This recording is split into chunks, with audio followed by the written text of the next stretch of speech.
आत्मोपादान सिद्धम आत्मोपादान सिद्धम स्वयमतिशयवद स्वयमतिशयवद वीतबाधं विशालम वीतिवादं विशालम वृद्धिह्रासव्यपेतं वृद्धिराशय विवेतम विषयविरहितं विषय विरहितम निःप्रतिद्वन्द्वभावम् निः प्रतिद्वन्द्व भावम अन्यद्रव्यानपेक्षम् अन्य द्रव्यानपेक्षम निरुपमममितं निरुपममितं शाश्वतं सर्वकालम् शाश्वतं सर्वकालम् उत्कृष्टानन्तसारम् उत्कृष्टानन्तसारं परमसुखमतस् परमसुखमतस्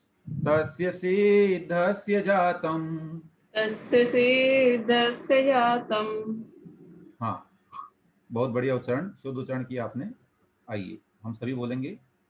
आत्मोपादान सिद्धम स्वयं अतिशयवद वीतबाधं विशालम वृद्धिह्रासौ व्यपेतं विषय विरहितं निःप्रतिद्वन्द्वभावम् अन्यद्रव्यानपेक्षं निरुपमममितं शाश्वतं सर्वकालम् उत्कृष्टानन्तसारं परमसुखमतस्तस्य सिद्धस्य जातम्। संधि विच्छेद। आत्म उपादान सिद्धम स्वयं अतिशयवद, स्वयं प्लस अतिशय शब्द निकलेगा इसमें से, अतिशयवद वीतबाधम विशालम वृद्धि ह्रास व्यपेतम विषय विरहितम निः प्रतिद्वंद्व भावम। यहाँ कोई संधि दूसरी लाइन में नहीं है। अन्य द्रव्य अनपेक्षम, यहाँ द्रव्यानपेक्षम लिखा था, अन्य द्रव्य अनपेक्षम है ना, इसमें से आकार निकल आएगा दीर्घ संधि का संधि विच्छेद करने से, अनपेक्षम। निरुपमम और अमितम, निरुपमम प्लस अमितम शाश्वतम सर्वकालम उत्कृष्ट अनंत सारम परम सुखम अतः तस्य, परम सुखम अतः तस्य सिद्धस्य जातम। वो जो सिद्ध हुए हैं उनको क्या मिल गया है, बता रहे हैं उनका सुख कैसा है। आत्म उपादान सिद्धम, अपने ही उपादान से प्राप्त हुआ है, किसी और की वजह से नहीं हुआ है, किसी अन्य निमित्त से नहीं है। अब तो निमित्त खत्म हो गए सारे, एक ही निमित्त बता और वो है उपादान निमित्त, बाह्य निमित्त तो यहीं रखे रह गए। इसलिए कह रहे हैं आत्म उपादान सिद्धम, अपने उपादान से ही सिद्ध है। स्वयं अतिशयवत, और वह स्वयं अतिशय वाला है, उसमें अत्यंत अतिशय विराजमान है। और कैसा है वो, वीत बाधम, जिसकी सारी बाधाएं बीत गई हैं, अब उस सुख को कोई बाधित नहीं कर सकता, कोई रोक नहीं सकता उनके सुख को, हमेशा उनको सुखी बने रहना है। विशालम, जो विशाल है, अर्थात उनका सुख बड़ा ही विस्तृत है। वृद्धि ह्रास व्यपेतम, न तो वृद्धि को प्राप्त होता है न ह्रास को प्राप्त होता है, तो वृद्धि और ह्रास से व्यपेत माने रहित है, अर्थात हीनादिकता उसमें कभी नहीं होगी। उनका सुख हमेशा इक्वल, सभी सिद्धों में एक जैसा सुख होता है, किसी में कम किसी में ज्यादा नहीं होता, हीनादिकता नहीं पाई जाती। विषय विरहितम, विषयों से रहित है, उन्हें किसी प्रकार के बाह्य विषयों की आवश्यकता नहीं होती। निहि प्रतिद्वंद्व भावम, और प्रतिद्वंद्व भाव माने उसका प्रतिकार करने वाला, प्रतिद्वंद्व का मतलब प्रतिकार करने वाला जो भाव है उससे भी रहित है, कोई प्रतिपक्षी नहीं है। हम लोगों के पास जो सुख होता है उसका तो प्रतिपक्षी भी होता है ना, और दुख दुख वह किसी न किसी के लिए दुख भी बन जाता है, किसी काल में दुख भी बन जाता है। मान लीजिए अभी गर्मी है तो हमें बड़ी दुख लगता है उससे, हम प्रतिकार करके ऐसी कूलर जो भी यूज कर लेते हैं उसके हिसाब से ठंडी का प्रयोग कर लेते हैं, और सर्दियों में वही हमारे लिए शत्रु बन जाती है, प्रतिपक्षी बन जाती है। लेकिन भगवान के साथ ऐसा कुछ नहीं है, उनके पास में ऐसा कोई प्रतिपक्ष नहीं है। अन्य द्रव्य अनपेक्षम, अन्य द्रव्य की अपेक्षा से विहीन है, उन्हें किसी प्रकार के द्रव्य की अपेक्षा नहीं होती। निरुपमम, उनका सुख उपमा से रहित है। हम केवल कल्पना कर लेते हैं छोटी मोटी कि ऐसा होता होगा उनका सुख, लेकिन उनका सुख तो उपमा से रहित, बड़ा अनुपम है, उसकी कोई तुलना हो ही नहीं सकती।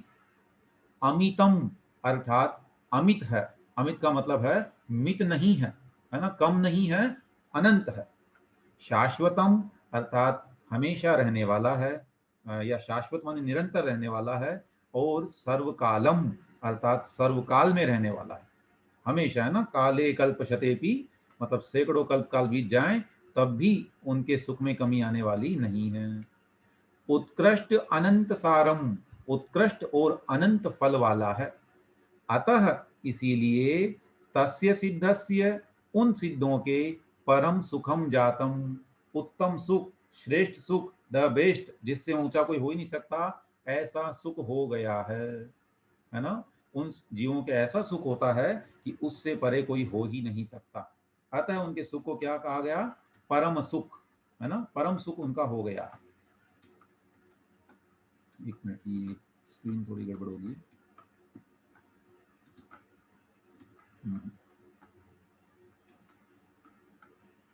हाँ, चलिए,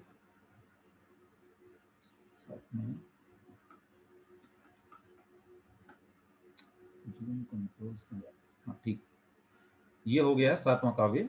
अब हम पढ़ने जा रहे हैं 8वां काव्य। यह, इसका भाव आप लोग देख सकते हैं भावार्थ में, वही है कि भगवान का सुख जो है स्वयं अपने उपादान से सिद्ध है और अतिशय अनंत अतिशय वाला है, बाधा रहित, अत्यंत विशाल, हीनादिकता नहीं होती उसमें, विषयों से रहित है। और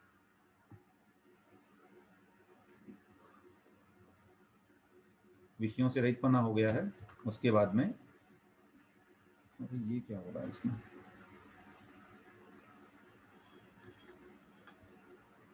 हाँ, प्रतिपक्षी भाव माने उस सुख का प्रतिकार करने वाला कोई नहीं होता सिद्धावस्था में। हमारे सुख को तो रोकने वाला कोई है, अगर स्विच बंद कर दे हमारे एसी का तो तुरंत गर्मी लगने लगेगी, लेकिन भगवान का स्विच कोई बंद नहीं करता।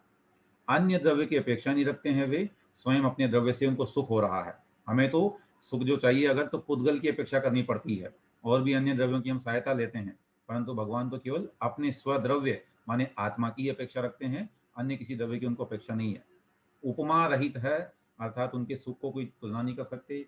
फिर उसके उपरांत जो है वे अमित है, अर्थात उसको मापा नहीं जा सकता, निरंतर रहने वाला है, हमेशा रहने वाला है, और उत्कृष्ट है। ऐसा सिद्ध भगवानों का सुख हुआ करता है।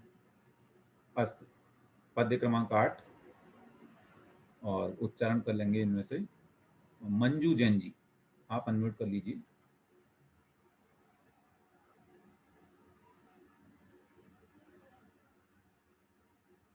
हाँ, अनम्यूट कर रहे हैं आप? नहीं किए? उच्चारण यदि करना है तो अनम्यूट करें।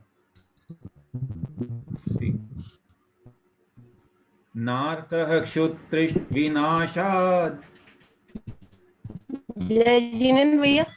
जी आप उच्चारण कर रहे हैं?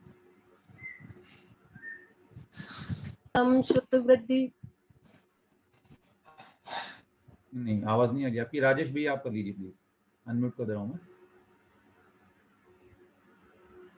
नार्थः क्षुत्रिविनाशात्, नार्थ शूत्र विनाशाद विविध रसयुतै, विविध रसयुतै रन्नपानैरशुच्या,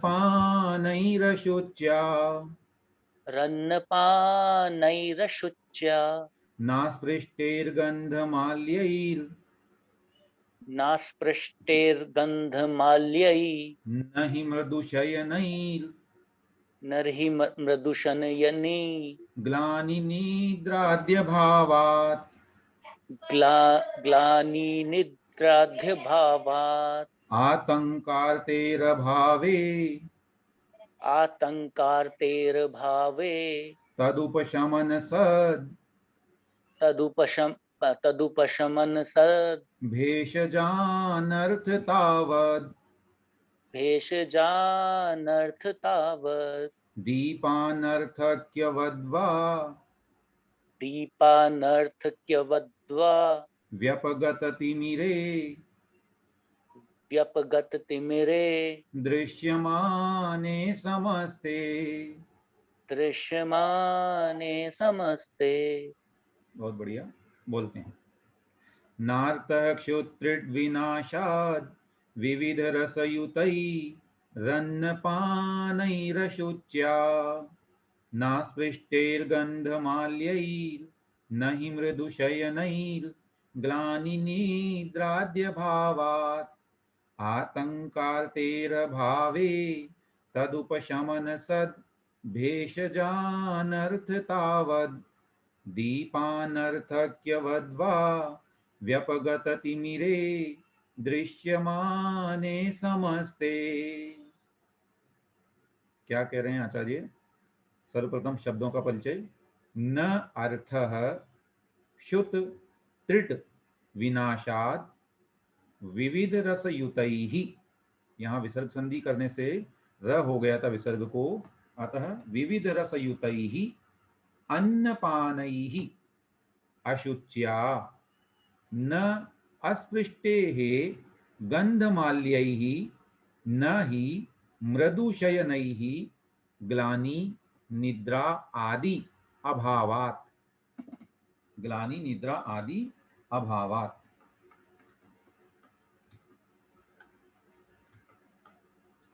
आतंक अर्ते है अभावे, यहाँ पर भी आतंक में जो है अ है उसके उपरांत जोड़ेंगे तो आरतेर होगा, तो दीर्घ संधि का विच्छेद करके आतंक प्लस अर्ते है और फिर उसके उपरांत अभावे तत् उपशमन सद्भेषज अनर्थतावत् दीप अनर्थक्यवद वा व्यपगत तिमिरे दृश्यमाने समस्ते। अस्तु, देखते हैं इसका अर्थ। न अर्थः, अर्थ माने होता प्रयोजन। अर्थ शब्द के कई अर्थ होते हैं।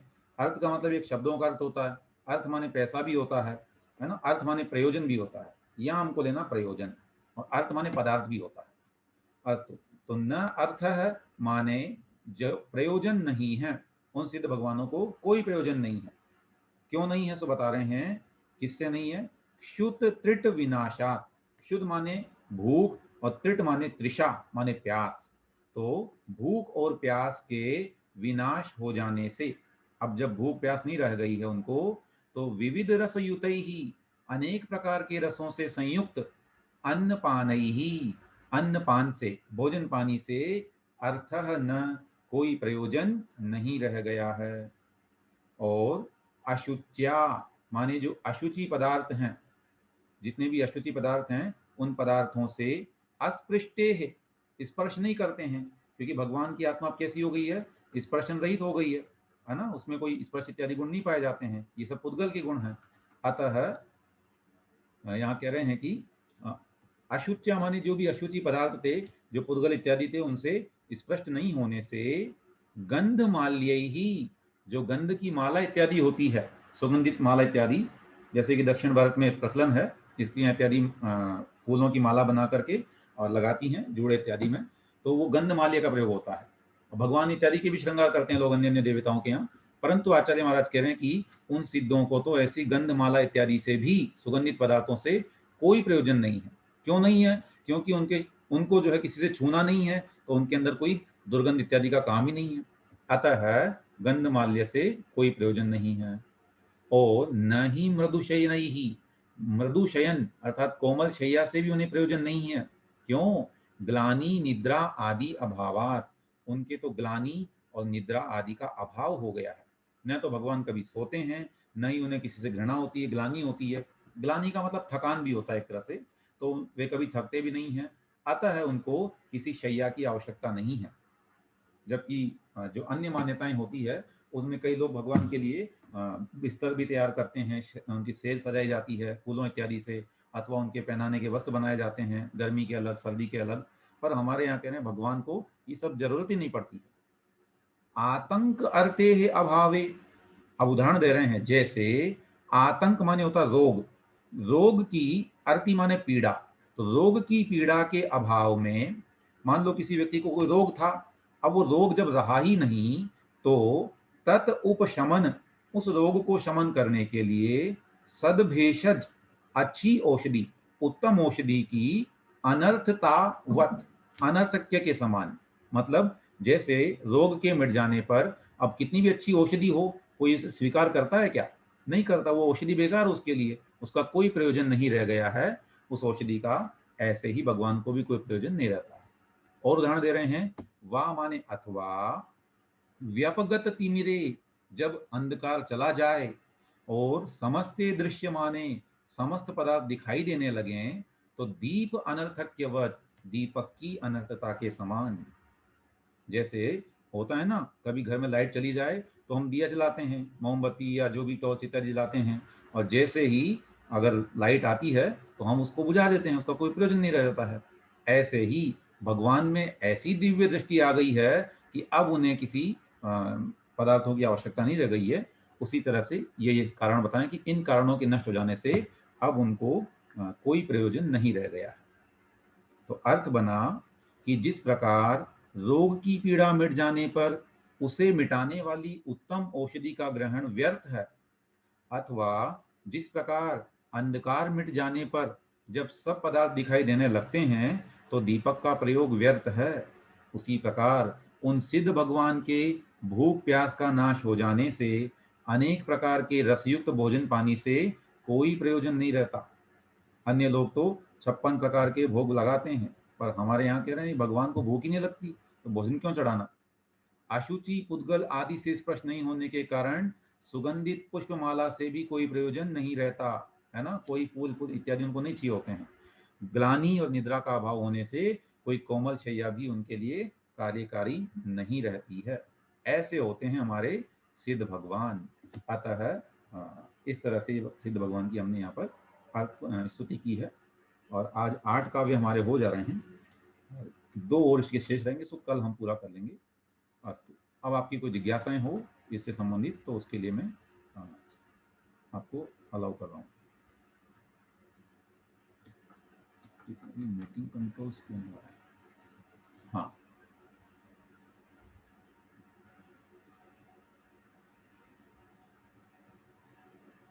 हो, ये तो बड़ा गड़बड़ हो रहा है।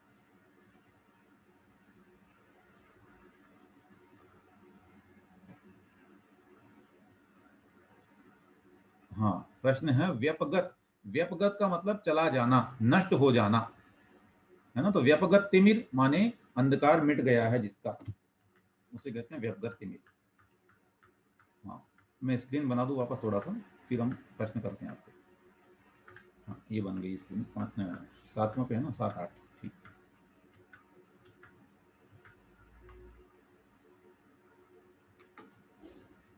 हाँ, जिज्ञासाओं के लिए अनम्यूट करेंगे सर्वप्रथम ईरिया जैन जी। जय जिनेन्द्र भैया जी। जय जिनेन्द्र। ये ग्लानि किस अर्थ में लिया गया है? ग्लानि 2 शब्दों, ग्लानि के अर्थ जो है जन सामान्य से भी जो प्रचलित है वो ग्लानि का मतलब होता है घृणा करना, परंतु ग्लान गुण है ना, ग्लान एक शब्द आया है आचार्य उसमें ना, ग्लान गण कुल इत्यादि। तो ग्लान का एक अर्थ जो होता है वो थकान के अर्थ में भी आता है। ग्लई हर्षक क्षये एक धातु होती संस्कृत में, ग्लई हर्षक क्षये, अपनी हर्ष का क्षय हो जाना, है ना। थकान में ये तो होता है कि हमारी जो खुशी होती है वो नष्ट हो जाती है, तो ग्लई धातु होती है, उससे शब्द बना है ग्लानि। तो इसका मतलब होता है हर्ष का नाश हो जाना। तो भगवान के तो ऐसा नहीं होता कभी, इसलिए उनको जो है किसी कोमल शैया की आवश्यकता नहीं होती। अच्छा, ये 7 नंबर का पहला पद है जो फर्स्ट वाले पद 7 नंबर का अर्थ जी, पहला वाला पद उसका अर्थ पहली उपादान लाइन वाला। हाँ जी, पहली लाइन का। हाँ, आत्मोपादान सिद्धम, अपनी आत्मा के उपादान से, आत्मा ही है उपादान। हमने आपको शुरू में 2 कारण बताए थे, एक उपादान कारण, एक निमित्त कारण। उपादान कारण जो स्वयं कार्य रूप में बदल जाता है, तो यहाँ उपादान कारण कौन है? स्वयं अपनी आत्मा है। तो उस आत्मा के द्वारा ही उपादान से उनको सिद्धि हुई है, आत्मा के उपादान से सिद्धि हुई है। अतः उनका सुख अतिशय सुख है ना, उनका सुख अनंत सुख है। उन्हें किसी अन्य निमित्त से सुख की प्राप्ति नहीं हुई है। जो सिद्धों का सुख है वो अपने उपादान से ही सिद्ध है, अर्थात उन्हें अन्य निमित्त की आवश्यकता नहीं। दूसरी उपादान बात, मतलब निमित्त लगाया जाएगा? नहीं, उपादान मतलब कारण। 2 तरह के कारण होते कारण। हैं, उपादान कारण और अच्छा। निमित्त कारण। तो उनकी सुख में कारण कौन? स्वयं का अपना उपादान, उपना। बाह्य निमित्त नहीं है उनको कोई आवश्यक ऐसा। और स्वयं अतिशयवत, अर्थात वे स्वयं अतिशय वाले होते हैं। तथा वीत बाधम यानी बाधा से रही, तो विशाल माने जी, विशाल। वो तो जय जिनेन्द्र। ठीक। दीपक जी अनम्यूट कर लें। जिज्ञासा यदि है तो पूछें। नहीं, चलिए प्रीति जैन जी।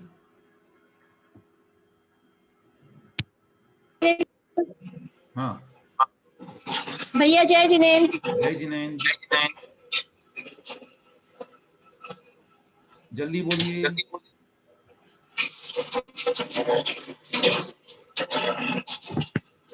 नहीं, आपकी आवाज नहीं आ रही है, रुकिए। सौरभ जैन जी आप बोलिए। 8वां पद है ना भैया, उसकी दूसरी लाइन को कैसे पढ़ेंगे? कौन से वाले की? 7वां या 8वां? 8वां। 8वें की दूसरी लाइन को कैसे पढ़ेंगे? अच्छा जी हाँ, देखिए सुनिए ध्यान से। नास्पृष्टैर्गन्धमाल्यैर्, है ना, ये न पे जो र था, जी इसको र को उधर ही पढ़ना है। हाँ नास्पृष्टैर्गन्धमाल्यैर् न हि मृदुशयनैर् ग्लानिनिद्राद्य भावात्। ठीक है भैया। नविता जी जी। पूछ रही हैं उपादान किसे कहते हैं? उपादान माने ऐसा कारण जो स्वयं कार्य रूप में बदल जाता है।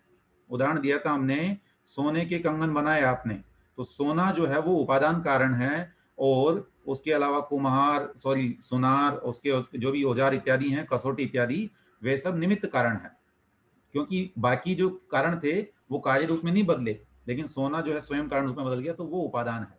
ऐसी आत्मा ही सिद्ध बनती है, तो आत्मा उपादान कारण हो गई। तो ऐसा कारण जो स्वयं कार्य रूप में परिणत होता है उसे उपादान कहते हैं। हाँ, अभी प्रश्न कर रहे हैं अरिहंत जी। नहीं सर, मेरा कोई प्रश्न नहीं था। अच्छा ठीक है, आपने उनको क्लियर करने के लिए बताया, ठीक। राजेश भैया 7वें मेरा है। काव्य में भैया जी। हाँ सौरभ जी एक मिनट, हाँ बोल रहे हैं। हाँ जय जिनेन्द्र भैया जी, 7वें काव्य में वो निरूपम मति, वो उसका उच्चारण स्क्रीन पर जरा आ जाए तो मैं वो हाँ, शब्द मैं का बताता कैसे हूँ। उच्चारण करेंगे? निरूपम नि- ममितम, निरूपम ममितम, ममितम, है ना। ठीक। और नीचे ये परम सुखम हाँ, तस्य, तो इसमें तो पर तो उधर उधर चला गया ना, परम तो शायद, एक मिनट, ठीक। नहीं नहीं, हाँ उत्कृष्टानंत नहीं गया, हाँ ठीक है। नहीं जाएगा, परम सुखम तस, इसमें स तक पढ़ना है। तस तक, हाँ हाँ, स तक है पढ़ना ना, है, हाँ ठीक है जी भैया, परम सुखम धन्यवाद भैया तस, जी। ऐसे। तस सौरभ जी हो गए, तस्य अभी सिद्धस्य जा। राजेश जी बोल रहे हैं हाँ जय जिनेन्द्र भैया। जी। भैया मेरा कल प्रश्न 5वें नंबर पे था जो ले नहीं पाए थे, अच्छा, तो एक बार वहां ले लेंगे क्या? इसमें गुणों को शाही क्यों बोला है? जो अगुरु लघु 5वें काव्य में ने गुणों को क्या बोला है? शाही बोला है। शायिकैः गुणैः, शायिक गुणों के साथ में शोभमान है ना। भैया जी शायिक बाकी ही के सबको सारे गुण म्यूट अपने अपने कीजिए, होंगे, सब 6 तो खिचड़ी होते बन हैं। रही है। हैं जी, बाकी सबको म्यूट कीजिए। कर दे रहा हूँ। ये तो आप लोगों का ही विवेक होना चाहिए वैसे, कि आप अनावश्यक रूप से अनम्यूट ना करें। अभी संगीता पंड्या जी अनम्यूट कर रखे हैं, प्लीज न करें। हाँ, तो सौरभ सॉरी राजेश भैया ने प्रश्न पूछा कि क्षयी क्यों कहा? क्योंकि कर्मों के क्षय से उत्पन्न होने वाले गुण हैं, इसलिए क्षयी गुण कहलाते हैं। ठीक है ना। औदयिक, औक्षमिक इत्यादि अनेक गुण होते हैं, परंतु भगवान के सारे गुण कैसे हैं? क्षयिक गुण हैं, क्योंकि क्षय से हुए हैं। भैया ये आत्मा के गुण नहीं है पर है क्या भैया जी? हाँ, भक्ति का पीडीएफ ये वाला जो है, ये हम तैयार कर रहे हैं, ये भी पूरा होते भेज देंगे। बाकी पहले वाला तो जो भेजा था हमने मूल, वो तो है। ठीक है। और कोई जिज्ञासा है? माया जैन जी। वो राजेश जी ने पूछा था भैया जी कि ये चारों जो गुण हैं ये आत्मा के गुण नहीं है क्या? नहीं, आत्मा के है ना, क्यों नहीं, बिल्कुल आत्मा के गुण है। फिर वो क्षय कैसे होते हैं? मुझे समझ नहीं आया। कर्मों के क्षय से प्राप्त हुए ना, जो 4 अघातीय कर्म थे, उनमें से एक एक कर्म के क्षय से प्राप्त हुए, इसलिए इनको क्षय गुण कहते हैं। अच्छा, ओके, है ना, ठीक है। कर्मों के क्षय से होते हैं, इसलिए क्षयी गुण कहलाते हैं। एक तो हो गया कि आत्मा में जो विद्यमान है ही, परंतु ऊपर जब उस पर कोई दोष आ गया तो उसको हमने क्षय किया, इसलिए वो क्षयिक गुण है। बाकी कुछ समय के लिए जब सिद्ध अवस्था नहीं है, हम अगर संसार अवस्था की बात करें तो औपशमिक सम्यक दर्शन, क्षयोपशमिक सम्यक दर्शन है ना, क्षयिक सम्यक दर्शन, ये सब पाए जाते हैं। तो यहाँ भगवान के साथ विशेषण जोड़ा कि इनमें औपशमिक और क्षयोपशमिक वाली बात नहीं है, ये तो सीधा क्षय है, अब दोबारा कोई प्रकट ही नहीं होगा। क्षयिक का मतलब ये भी है कि एक बार हो गया ये गुण, अब दोबारा नष्ट नहीं होने वाला है। हाँ माया जी अब बोलिए। जय जिनेन्द्र भैया जी। जय जिनेन्द्र भैया जी, जो इसमें ग्रंथ में जैसे भगवान सिद्ध भगवान का जो वर्णन किया हुआ है, हाँ। उसमें कुछ अपन को जैसे मान लो अपन ने छह ढाला में या द्रव्य संग्रह में किसी में भी पढ़ा है, तो उससे संबंधित क्वेश्चन अपन लिख सकेंगे क्या? कहाँ लिखना है क्वेश्चन?